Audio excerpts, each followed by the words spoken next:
This is the location of the original entrance to the Cascades Female Factory. The first female convicts entered through here in December 1828, transferred from the establishment in Hobart Town. In January 1829, the first group of women were sent directly from the convict ship to the female factory. They had been at sea for more than 4 months aboard a boat called Harmony. Many of the women brought their young children with them on this long and daunting journey. At 4 a.m, they disembarked, women and children, and walked the 5 kilometres from the Hobart Town docks to the Cascades Female Factory. On arrival, the women had their names recorded and details checked.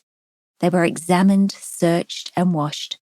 Their clothing and belongings were taken from them, burned if considered unfit, otherwise packaged up and stored away to be returned to the women upon their release.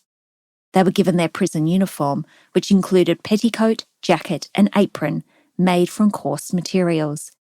And they were divided into classes, separated into 3rd, 2nd or 1st class based on their criminal record and their behaviour during the voyage as determined by the ship's surgeon. But who were they, and why were they sent here? Most female convicts were not serious criminals. Their crimes are what we may now refer to as crimes of survival. Life in Britain was hard, especially for the working class. The Industrial Revolution had caused a mass movement of people from farms and villages into cities to find work in factories. But there was not enough work, and the work that was available was poorly paid. To survive, many turned to stealing. A crime wave swept across the cities of Britain.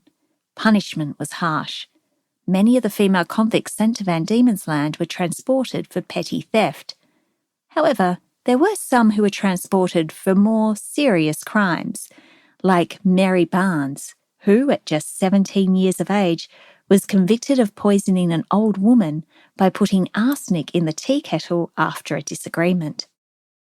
The transportation and convict system was brutal. Girls as young as 9 were taken away from their lives, families, everything they knew. The youngest known convict at Cascades was just 10 years old. Convicts were sent to Van Diemen's Land for transportation terms between 7 years to life. In reality, very few ever made it back to their homeland.